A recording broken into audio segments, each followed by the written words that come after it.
بسم اللہ الرحمن الرحیم نحمدہ ونصلی علی رسولہ الکریم اما بعد۔ سیرت النبی صلی اللہ علیہ وسلم کا 18واں درس۔ آپ علیہ الصلاۃ والسلام کو اعلانیہ دعوت کا حکم۔ 3 سال تک آپ علیہ الصلاۃ والسلام نے فرداً دعوت دی اور اس دعوت کے نتیجے میں لوگ اسلام میں داخل ہوتے رہے۔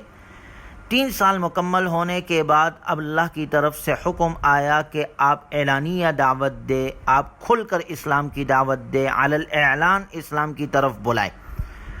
وَأَنذِرْ عَشِيرَتَكَ الْأَقْرَبِينَ وَاخْفِضْ جَنَاحَكَ لِمَنِ اتَّبَعَكَ مِنَ الْمُؤْمِنِينَ۔ آپ اپنے قریبی رشتہ داروں کو ڈرائیے اور اپنے پیروکار ایمان والوں کے ساتھ شفقت اور تواضع کا تعلق رکھیے۔ وَقُلْ إِنِّي أَنَا النَّذِيرُ الْمُبِينُ، اور آپ کہہ دیجئے میں تو کھل کر پوری وضاحت کے ساتھ ڈرانے والا ہوں۔ فَاصْدَعْ بِمَا تُؤْمَرُ وَأَعْرِضْ عَنِ الْمُشْرِكِينَ، آپ کھل کر سنا دیجئے جس کا آپ کو حکم دیا جاتا ہے اور مشرکوں کی پرواہ نہ کیجئے۔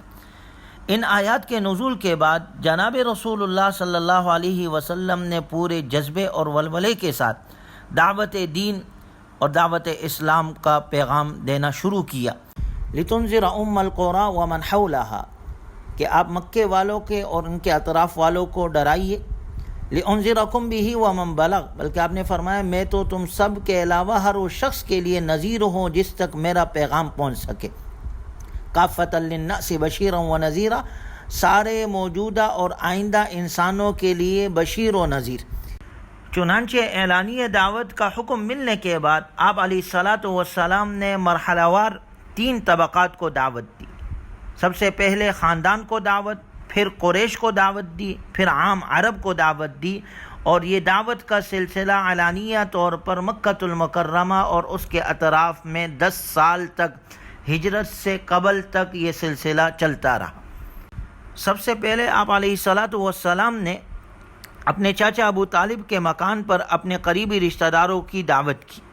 حضرت علی رضی اللہ تعالیٰ عنہ ساتھ تھے، آپ علیہ الصلاۃ والسلام کے اور چاچا، اسی طرح آپ علیہ السلام کی پھوپھیاں وغیرہ سب جمع ہوئے۔ دعوت میں بکری کا گوشت اور دودھ تیار کیا گیا۔ کھانے سے فراغت کے بعد آپ علیہ الصلاۃ والسلام بات کے لیے کھڑے ہوئے، لیکن ابو لہب نے ساری مجلس درہم برہم کر دی اور موجودہ لوگوں سے کہا کہ یہ جادوگر ہے، نعوذ باللہ، اتنا کم کھانا سب کے لیے کافی ہو گیا اور اب مزید جادو کرنا چاہتا ہے، اس کی بات مت مانو، مت سنو۔ اس طرح یہ مجلس بغیر کسی نتیجے کے ختم ہو گئی۔ چنانچہ آپ علیہ الصلاۃ والسلام نے دوسرے دن پھر رشتہ داروں کو جمع کیا، کھانے کا انتظام کیا۔ ضیافت کھانے سے فراغت کے بعد اب آپ علیہ الصلاۃ والسلام کھڑے ہوئے اور آپ نے اپنے خاندان کو دعوت دی۔ آپ علیہ الصلاۃ والسلام نے فرمایا قافلے سے آگے چلنے والا قافلے سے جھوٹ نہیں بولتا۔ اللہ کی قسم اگر بالفرض میں عام لوگوں سے جھوٹ بولوں تو آپ سے کبھی نہ بولوں گا، اگر میں اور لوگوں کو دھوکہ دوں تو آپ کو کبھی نہ دھوکہ دوں گا۔ اس ذات کی قسم، واللہ الذی لا الہ الا ہو، انی رسول اللہ الیکم خاصۃ والی الناس کافہ۔ اس ذات کی قسم جس کے سوا کوئی عبادت کے لائق نہیں، میں تمہاری طرف خاص طور پر اور عام لوگوں کی طرف عام طور پر اللہ کا پیغمبر ہوں۔ واللہ لتموتن کما تنامون ولتبعثن کما تستيقظون، اللہ کی قسم تم پر ایسی موت آ جائے گی جیسے تم سوتے ہو، اور ایسے ہی زندہ کیے جاؤ گے جیسے جاگتے ہو۔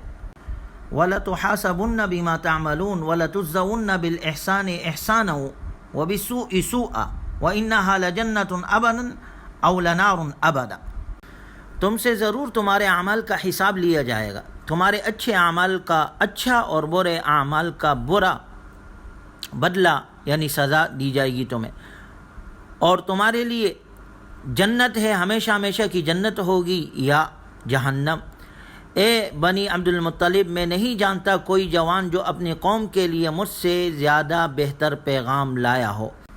انی جئتکم بامر الدنیا والآخرہ، میں تمہارے پاس دنیا اور آخرت کی بھلائی اور کامیابی کا پیغام لایا ہوں۔ جب آپ علیہ الصلاۃ والسلام اپنی اس دعوت حق سے فارغ ہوئے تو حضرت علی رضی اللہ تعالیٰ عنہ کھڑے ہوئے اور کہا کہ میں جسم سے تو کمزور ہوں لیکن اس دعوت میں آپ کے ساتھ ہوں۔ باقی کسی نے کوئی خاص تائید نہیں کی۔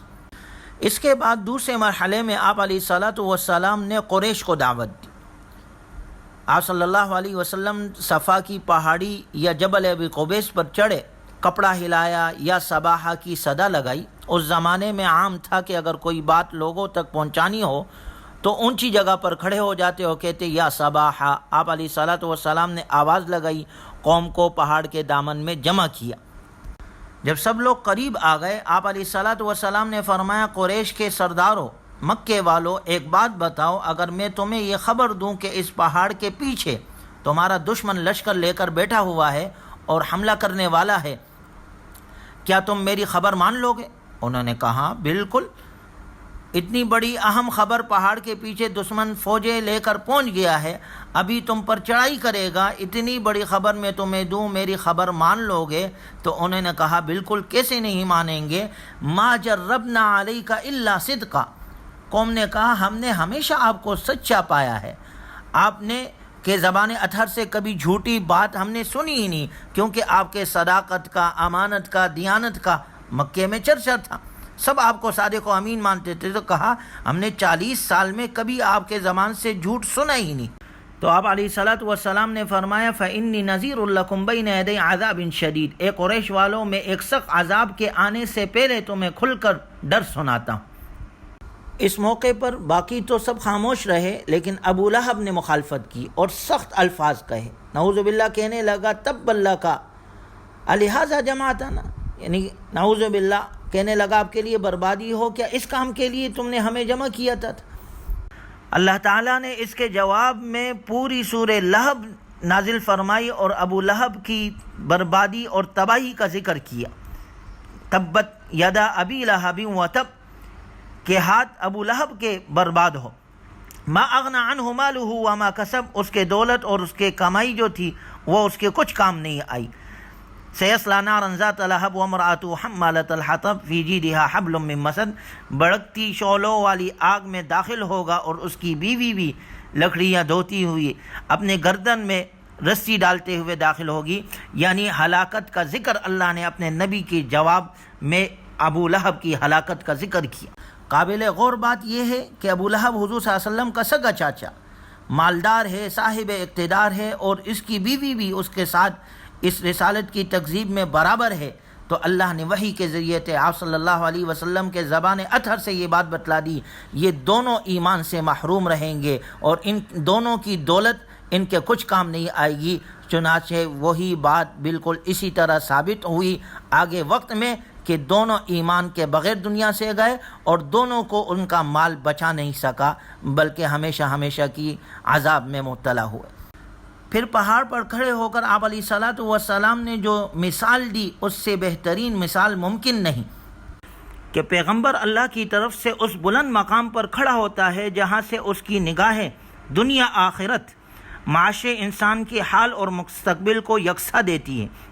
جس طرح پہاڑ پر کھڑے ہونے والا شخص دونوں طرف دیکھتا ہے، اس کو دونوں جہتیں نظر آ رہی ہوتی ہے، یہی فرق نبی اور غیر نبی میں ہے۔ آپ علیہ السلام نے مثال کے ذریعے سے بتلایا کہ دیکھو، ٹیلے کی دوسری جانب تم نہیں دیکھ سکتے، لیکن میں دیکھ رہا ہوں۔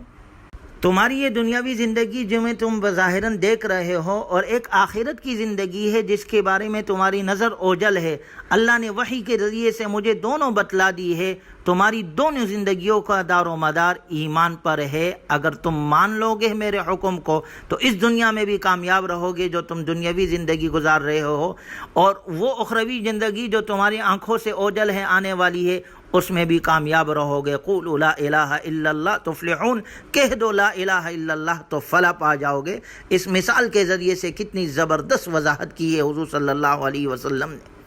گویا دنیا آخرت کی کامیابی کا دار و مدار ایمان پر ہے، اور ہمیں تو نبی نے دعا سکھائی ہے، ربنا آتنا فی الدنیا حسنہ وفی الآخرۃ حسنہ، اے ہمارے رب ہمیں دنیا میں بھی اچھا عطا فرما، ہمیں آخرت میں بھی اچھا عطا فرما، کیونکہ ہماری ابتدا دنیا سے ہے، ہماری انتہا آخرت ہے۔ اس کے بعد آپ علیہ الصلاۃ والسلام نے تیسرے مرحلے میں عام عرب کو دعوت دی۔ عام لوگوں کو آپ دعوت دیتے تھے۔ مکۃ المکرمہ میں 3 منڈیاں لگتی تھیں، مجنہ، عکاظ، ذوالمجاز، اس میں جا کر آپ علیہ الصلاۃ والسلام دعوت دیتے تھے۔ یہی وہ جگہ ہے جہاں لوگ حج سے فارغ ہو کر چلے جاتے تھے، تو آپ علیہ الصلاۃ والسلام ان جگہوں میں گھوم کر خیموں میں جا کر لوگوں کو ان الفاظ سے دعوت دیتے تھے، یا ایھا الناس قولوا لا الہ الا اللہ تفلحون، اے لوگو تم لا الہ الا اللہ پڑھ لو تو کامیاب ہو جاؤ گے۔ ان اللہ یأمرکم ان تعبدوہ ولا تشرکوا بہ شیئا، اے لوگو اللہ تم کو اس بات کا حکم دیتا ہے کہ تم اس کی عبادت کرو، اس کے ساتھ کسی کو شریک نہ بناؤ۔